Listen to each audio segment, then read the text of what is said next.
면에서 그 깨벗고 놀았다 해서 깨복쟁이 친구예요. 옷을 다 벗고 놀았다 그 말이에요. 그렇게 우리가 살았던 그 시절이 정말 지금도 눈에 선한데, 우리 목사님은 특별히 또 저희들 동기들 중에서 정말 선두주자였어요. 얼마나 성적도 우수하고 품행이 방정하고 수재였습니다. 네, 방정해요. 수준이 방정하다는 얘기는 행동거지가 바르다 그런 얘기예요. 그리고 어렸을 때부터 주일학교로 출석을 해서 신앙을 가졌던 사람입니다. 그래서 늘 모든 친구들의 앞장서서 선도적인 역할을 하고 생각이 앞서갔던 참 귀한 친구였습니다. 그런데 어느 날 갑자기 영어로 서든이죠. 돌연히 아니 그냥 예수님을 만나더니 획가닥 가버린 거예요. 그러니까 그때 당시 우리 모두가 청년들이었거든. 아주 혈기방장하고 청년들이라 야망도 있었고 또 그런 꿈도 있었고 이랬던 시절에, 물론 저희들 주위에는 신앙생활 했던 친구들이 몇 있긴 있었습니다. 근데 사실 그때 그 우리 친구들의 신앙생활의 상태는 한 발은 교회에다 이렇게 넣고 한 발은 세상 속에다 딛고 있다가 유리할 때마다 넣었다 뺐다 넣었다 뺐다. 우리 교회는 그런 분 한 번도 없죠? 네, T40 훈련 받는 분들이니까 아마 한 번도 없으리라 생각이 들어요. 이제 그랬던 시절인데 우리 노 목사님은 달랐어요. 정말 슬기롭고 지혜가 있었고 설득력이 있었고 상대방을 배려할 줄 아는 사람인데, 복음으로 딱 정신갑주를 입고 나니까 우리 친구들 모임에 오면요 봐주는 게 없어요. 만나면 바로 자동 오토매틱으로 복음이 나오는 거예요. 야, 예수 믿고 구원받아야지. 너 이렇게 살다가 너 지옥 간다는 거예요. 근데 그때 당시 우리는 한참 세상이 좋아서 지옥하고는 전혀 관계없이 살고 싶은 우리들에게 자꾸 지옥 얘기를 하니 이거 듣고 싶겠어요? 안 듣고 싶겠어요? 피하고 싶지요. 근데 제가 당시에 이제 타이완으로 유학해서 중국어를 한참 배웠는데, 제가 중국어를 배운 이유는 돈 잘 벌어서 출세하려고 그랬거든요. 머지않아 세계 제1의 인구 대국인 중국이 개방을 하면은 중국 가서 중국어를 잘 구사해서 엄청난 부를 내가 얻어서 나는 행복하게 멋지게 살 거다. 이렇게 생각하고 있는 저에게 느닷없이 저한테 찾아와서 만날 때마다 너 중국어 배우는 건 하나님께 다 계획 중에 잡혀 있는데 너는 중국 선교사 되라고 그러는 거야. 저한테 그 말이 제가 듣기 좋겠어요? 네? 아니 고춧가루를 뿌려도 한두 번을 뿌려야지. 그래서 저는요 노 목사님을 만날 때마다요 한쪽 귀로 듣고 한쪽 귀로. 근데 너무 친한 친구니까 안 만날 수는 없고 만나면 예수 얘기를 들어야 되고 얼마나 힘들고 피곤했겠어요. 네? 그런데 우리 노 목사님의 말씀에 그 권세가 있었다는 거예요. 그 노 목사님이 친구를 사랑하는 마음으로 이 불쌍한 영혼을 긍휼히 여기는 마음으로 얼마나 기도했겠어요. 그때 하나님께서 정말 믿음이 신실한 우리 아내를 만나게 해줬어요. 그 제 아내 눈물의 기도 한 10년 제가 참 속 썩였죠. 방금 말씀 들었잖아요. 잘 논다고. 제가 응원단장 출신이거든요. 끼가 많아요. 춤추고 노래하는 거 제가 전공이고 술 마시고 하여튼 여자들하고 같이 미팅 한다면 제가 선발대로 가서 일단 여자들을 이렇게 꼬신다고 그러나? 알아들으십니까? 그렇게 해서 이렇게 짝수도 맞추고 미팅하고 그랬는데, 그랬던 저를 제 안에 눈물의 기도가 응답되어져서 제가 구원받고 주의 종의 길로 들어섰습니다. 할렐루야. 저는 정말 우리 노 목사님을 만날 때마다 정말 저는 눈물 나도록 감사한 거예요. 우리가 어린 시절 까치 뱃바닥 같은 우리 속을 다 알아. 너라고 거짓말 할 수가 없어요. 눈빛 보면 벌써 다 아는데 뭘 거짓말 하겠습니까? 정말 죄 많고 흠 많고 정말 보잘것없이 그냥 그렇게 쓰러져 가야 할 우리 인생을 하나님께서 우리 노 목사를 축복하셔서 먼저 주의 종으로 세우시고 또 이 부족한 저를 또 불러서 주의 종으로 세우시고 말로 표현할 수 없는 감사, 이 감격. 그러니 우리 서울 우리 교회로 올 때마다 제가 느끼는 감정이 어떻겠어요? 일반 교회를 방문하는 마음과 다릅니다. 근데 지난 15일 날 제 부부를 초청해서 정말 멋진 강남의 무슨 식당인데 우리는 잘 가보지 못하는 그런 식당으로 정말 친구와 또 선교사로서 저를 사랑하는 마음을 담아서 정말 정심을 멋지게 접대받고 공작이라는 영화까지 또 둘이 같이 부부 동반해서 보고 사실 어제 제가 오늘 이 얘기보다는 T40에 대한 얘기를 그때 얘기를 들었어요. 제가 관심이 딱 들어오는 거예요. 우리 노 목사님이 정말 일생을 걸쳐서 남은 생에 이 T40를 통해서 제자를 재생산시키는 그 툴이 뭘까? 저 지혜롭고 똑똑했던 친구가 거의 40년 목회의 경험을 총 집대성해서 보급하려고 하는 그 T40는 도대체 뭘까라는 제가 관심이 탁 들어왔기 때문에 제가 사실은 와서 좀 배우겠다고 그랬어요. 그래서 제가 어제 토요일 여기로 왔습니다. 어제 와가지고 오후 1시에 와서 오후 6시까지 무려 5시간 쉬는 시간도 안 주더라고요. 와, 그냥 딜이 그냥 기총소사 쏘듯이 그냥 쫙 해서 그래봐야 저는 뭐 기초 조금 훑기는 했습니다만 노 목사님의 열정을 다시 한번 제가 읽을 수가 있었어요. 그러니까 주님을 만나서 40년이 지난 지금까지도 우리 노 목사님을 하나님께서 초지일관 사용하는 것이 바로 영원 구령 사역이라는 거예요. 정말 대단한 거예요. 그러니까 어떤 사람을 만나든 어떤 환경에 처했든 때를 얻든지 못 얻든지 상관하지 않고 우리 친구들이 그렇게 핍박을 주고 핀잔을 줘도 거부할 수 없는 성령의 강한 임재를 통해서 복음을 전하겠다는 그 열정이 40년을 지난 오늘날까지도 추워도 홀이라도 변함이 없는 모습을 어제 다시 제가 확인하면서 제가 얼마나 감동을 받았는지 모르겠어요. 그래서 정말 제가 도전을 받았어요. 정말 친구지만 너무 훌륭하다. 우리 주님이 이렇게 우리 노 목사를 사랑하고 사용하는구나. 그래서 제가 어제 도전받고 저도 이 T40 뭐 5시간밖에 수료를 안 했지만 그래도 이제까지 얻은 제가 짬밥이 좀 있잖아요. 거기다 좀 적용을 시켜서 제가 카자흐스탄에 가서도 사랑하는 우리 고려인 동포들에게 이 복음을 전하리라. 이 방법대로 시행해 버리라. 굳센 믿음을 안고 떠나면 여러분들 기도로 확 밀어주시기 바랍니다. 저는 목사님 소개받은 대로 지금부터 23년 전에 1995년에 중국 선교사로 파송됐습니다. 제가 중국어를 배웠다고 그랬잖아요. 그리고 목사님 말씀대로 중국 선교사가 된 거예요.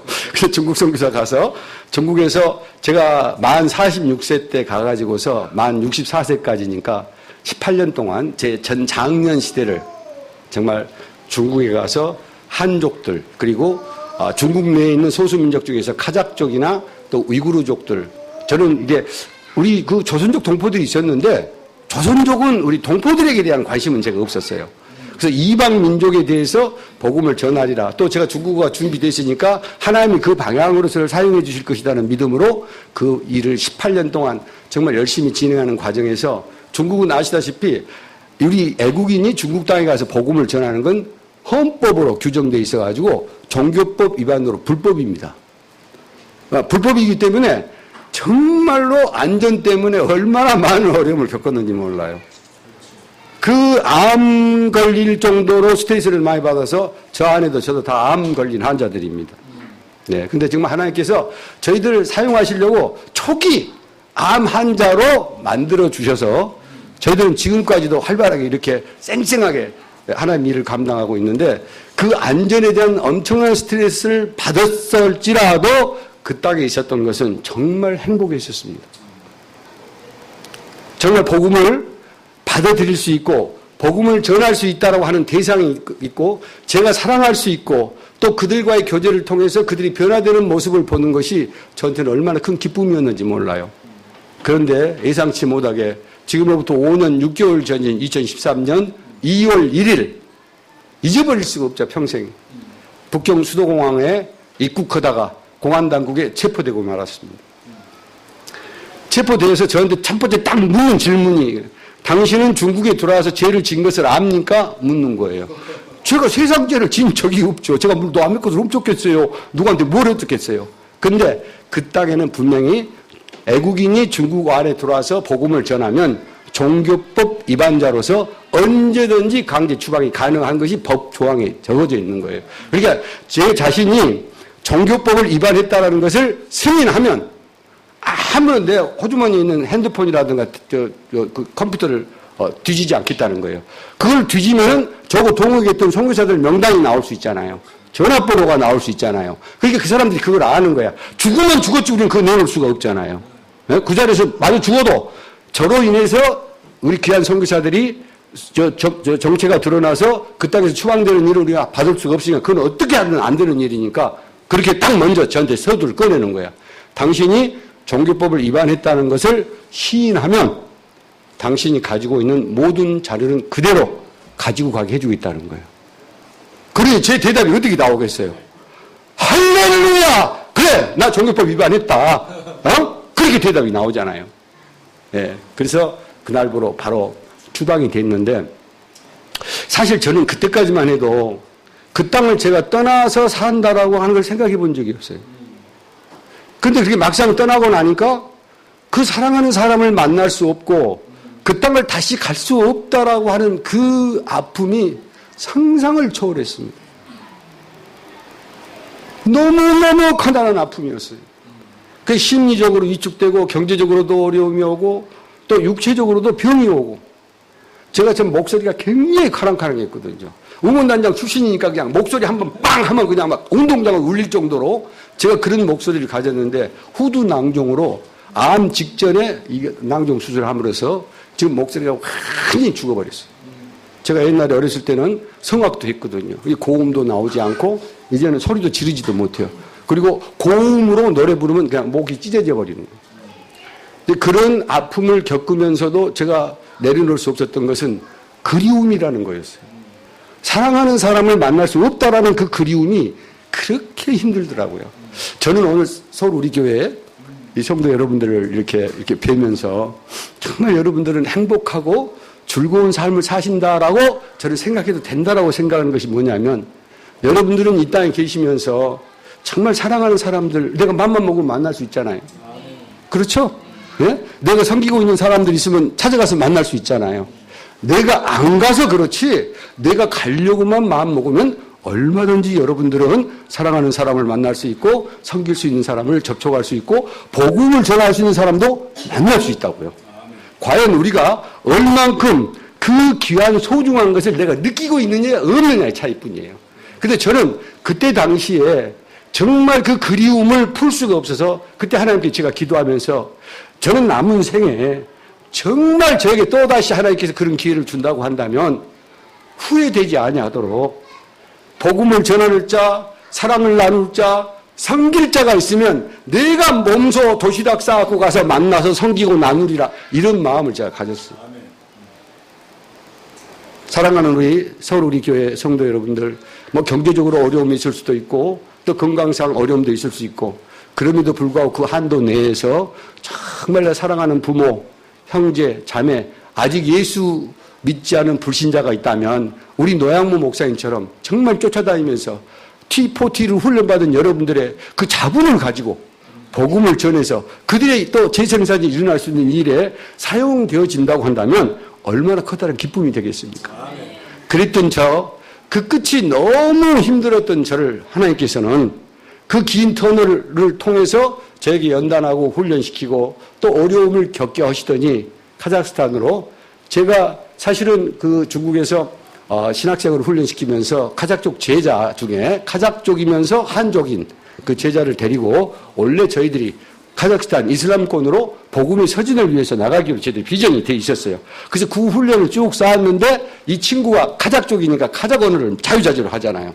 한어도 잘하고 카자흐족도 하고 이거는 다 투르크족들이라 우즈베키스탄, 키르기스탄, 투르크메니스탄, 터키, 아제르바이잔까지 언어가 다 통할 수 있습니다.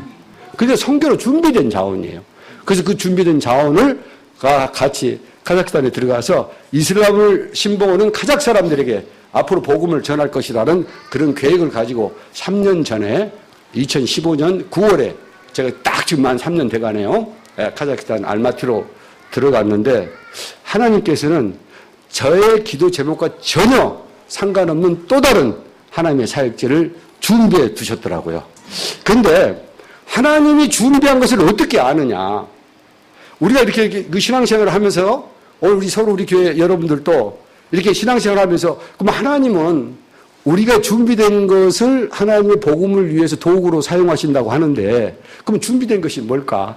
각자 한번 질문해 보신다는 거예요. 내가 하나님께서 내게 준비해 준 것이 뭘까라고 질문을 던진다고 했을 때 우리는 하나님의 부름에 순응해서 사용되어지기 위해서는 반드시 우리가 스스로 노력하는 준비가 필요한 거예요. 그냥 내가 태어난 대로, 그냥 주신 24시간 이대로 가정주부로서 내가 그냥 밥만 하고 이렇게 왔다 갔다 교회나 출석하고 이게 아니고 내가 이 땅에 살아가면서 하나님께서 나를 부를 때 내가 무엇을 가지고 하나님께 영광을 돌리고 복음을 전하는 일에 순종할 수 있을까를 준비해야 된다는 거예요.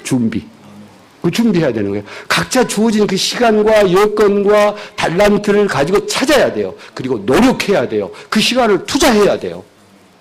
우리 노 목사님은 복음을 잘 전할 수 있는 툴을 가진 분이에요. 그리고 그 마음의 열정이, 영혼을 사랑하는 열정이 있으니까 T40를 하나님이 주시잖아요. 준비된 자에게 하나님이 주시는 거거든요. 오늘 우리 박경룡 형제, 저 목포에서부터 제가 쭉 봤던 형제예요. 예?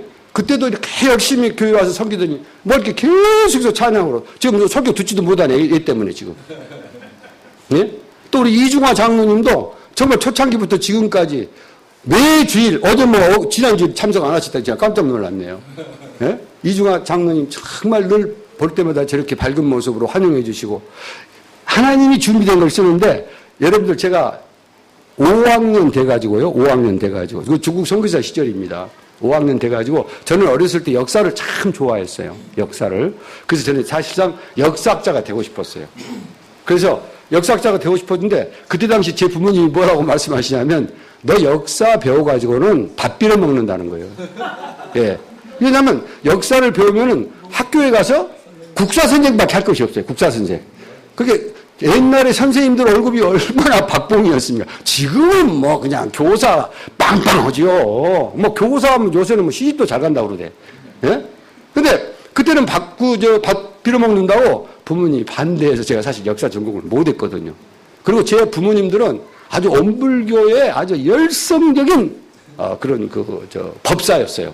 제 아버님은 목포 그 온불교 지혜에서 설법을 하는 그럴 정도로. 그래서 저는 어렸을 때 아버지 따라서 온불교 교당에 맨날 주일날 가고 그랬는데, 그래서 저는 언제 종교를 안 했으면 항상 불교였어요. 한 번도 절에 가본 적이 없으면서 이게 불교라고 썼는데, 그래서 저를 옹광대학교를 보내려고 그러실 정도로 제 아버님이 그렇게 불심이 깊었는데, 제가 그래서 그 역사를 공부하고 싶었는데, 그걸 못해서 5학년이 되면서, 이제 더 나이가 들어가면, 내 어렸을 때 정말 내가 하고 싶었던 인문학에 역사를 한번 해보고 싶다는 그 시간이 지날 것 같아.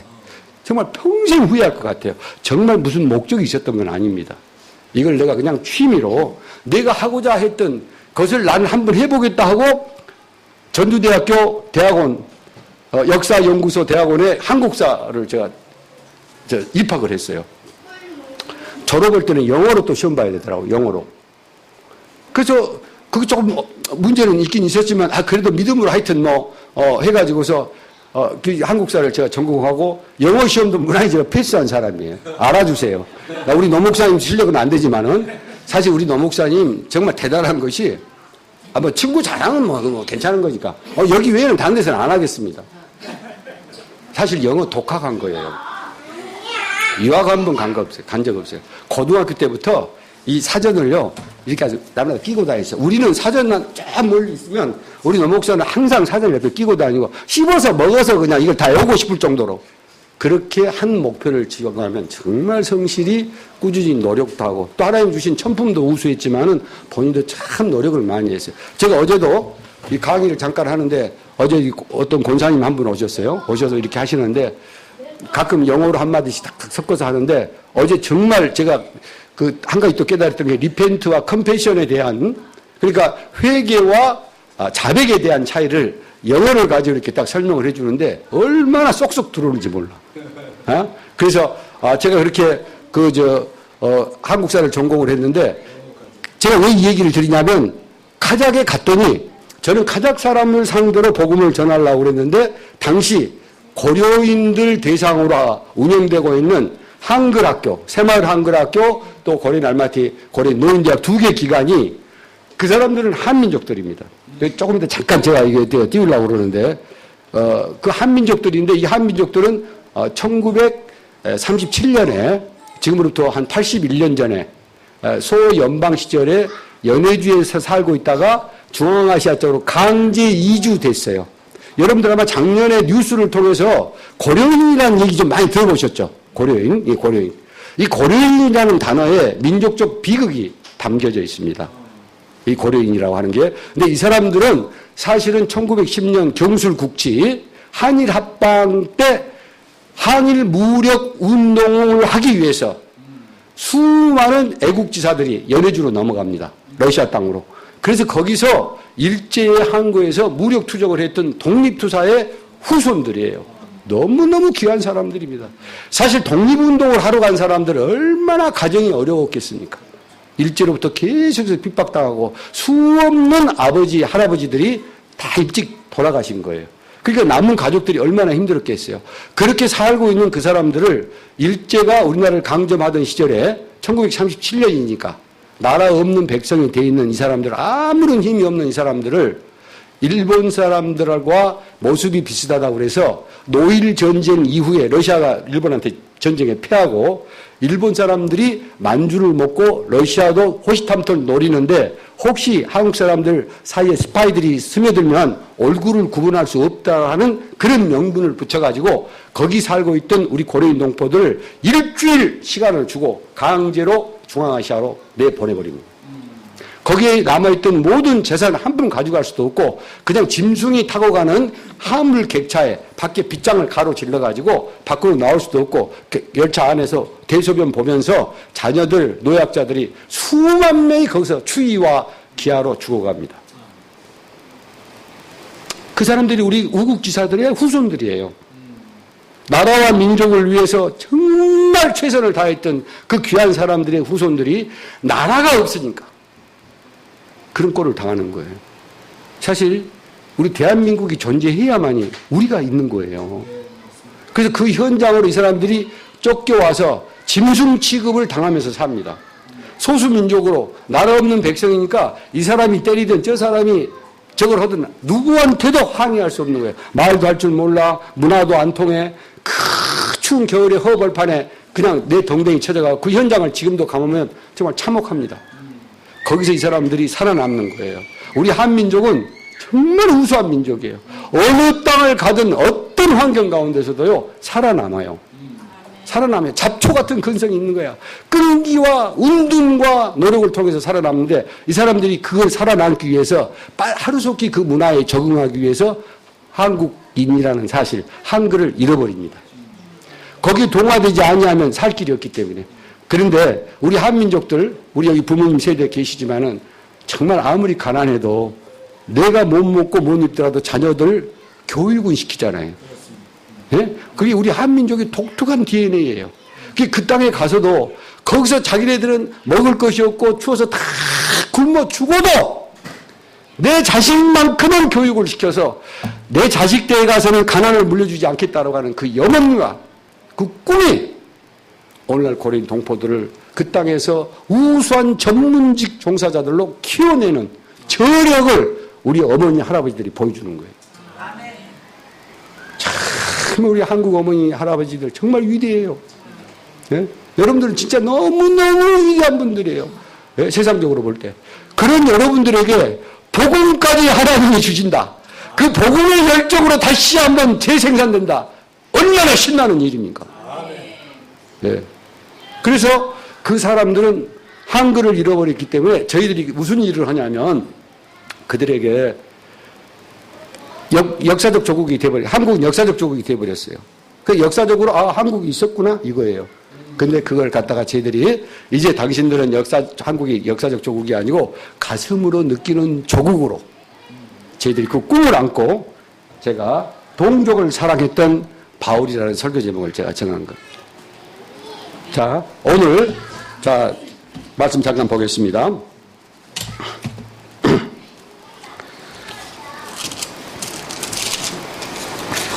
네, 바울이 그렇게 고백합니다. 띄워줬어요? 네. 그리스도 안에서 참말을 하고 거짓말을 하지 않는다는 거예요. 자, 그 말이 무슨 말입니까? 그리스도 예수 이름을 걸고 맹세코 나는 거짓말을 하지 않고 진실된 얘기를 한다는 얘기예요.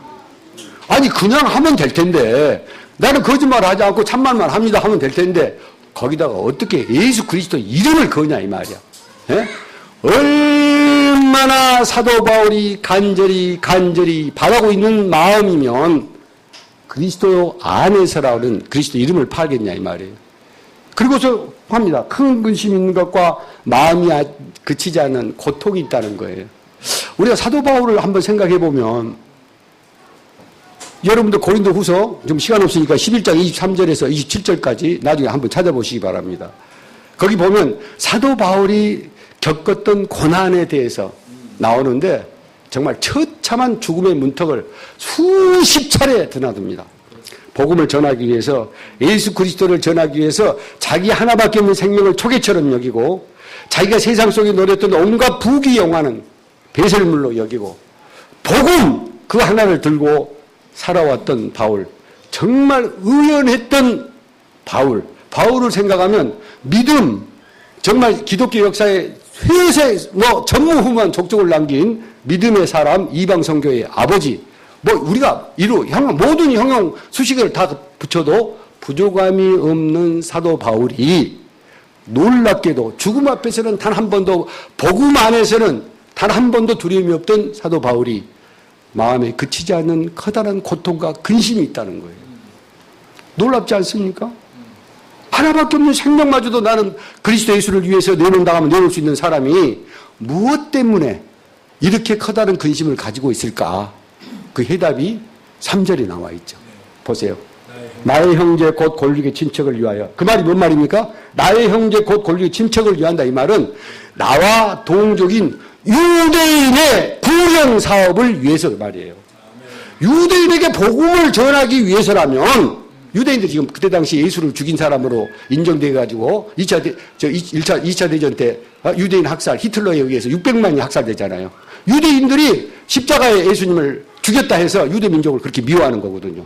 그런데 사도 바울은 자기의 동족인 유대인들을 이들에게 복음을 전하는 일이 무엇보다도 소중하냐?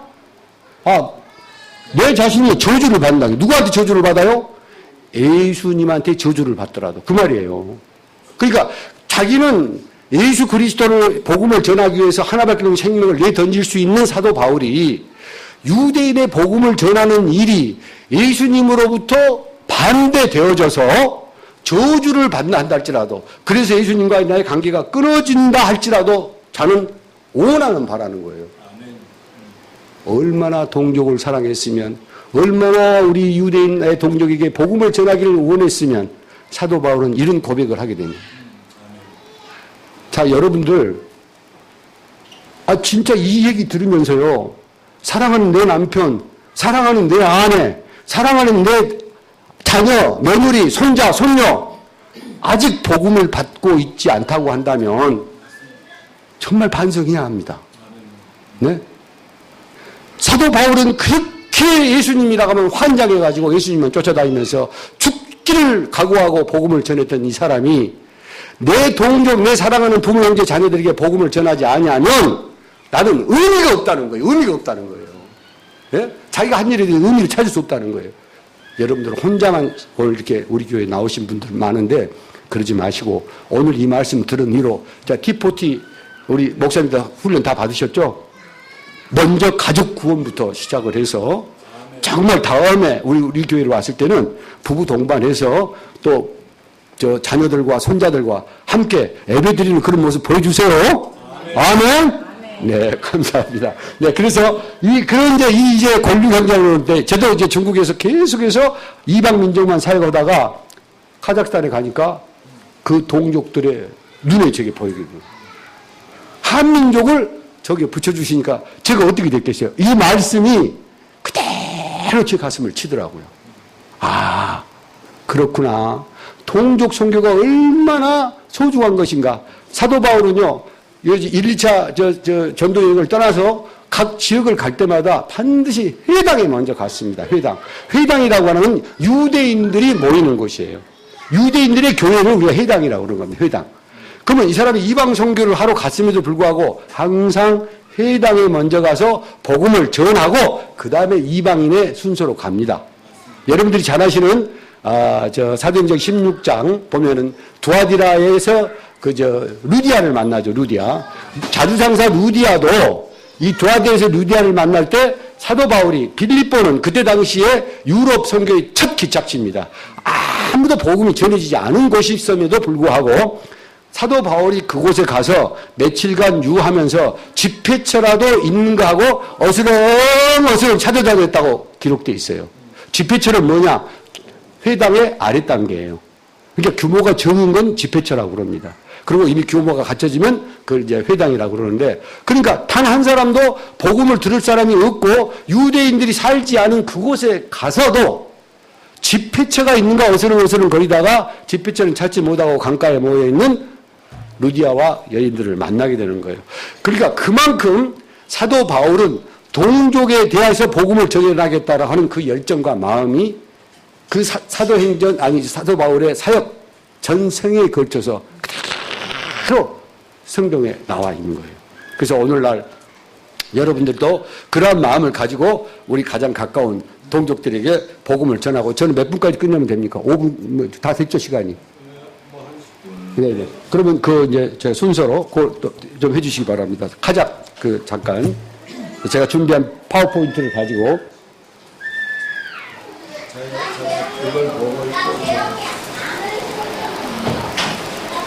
네.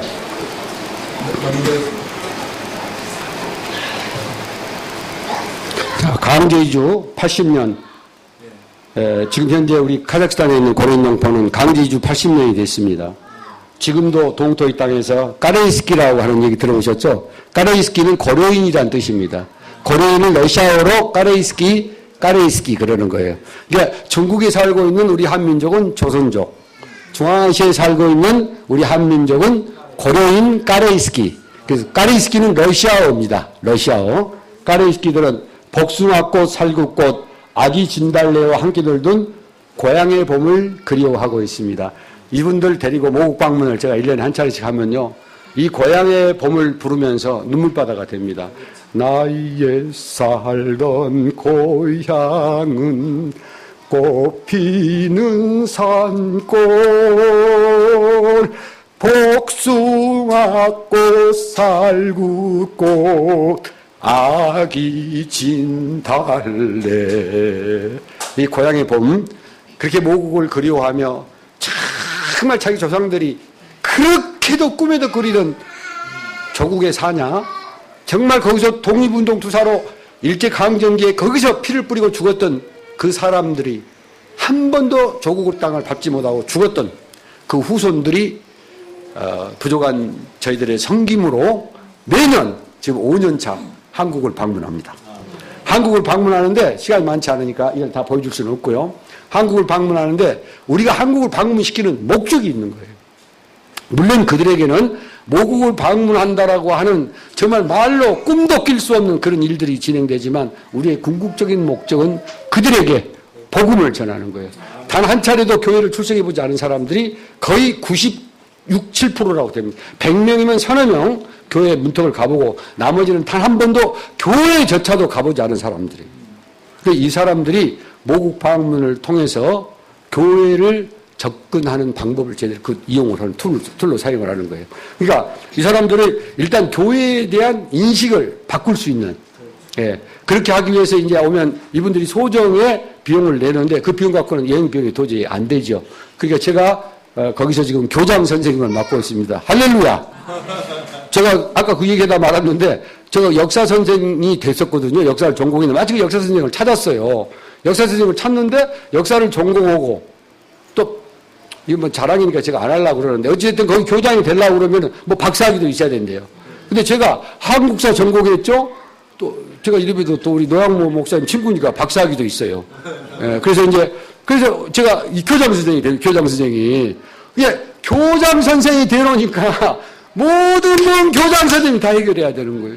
이 사람들이 11박 12일간 여행하는데 돈이 정말 많이 듭니다. 근데 제가 한국 교회 또 개인 성도님들이 식사도 대접하고 또 숙소도 이렇게 교회에서 잡아주고 이렇게 해가지고 교회에서 우리 고려인동포, 우리 우국지사들, 독립투사들의 후손들을 잊어버리지 않았다라고 하는 것을 보여주는 거예요. 이 사람들 다 잊어버린 민족이에요. 대한민국 정부가 없을 때 대한민국은 우리를 버렸다는 거야. 근데 그것이 아니라는 거지.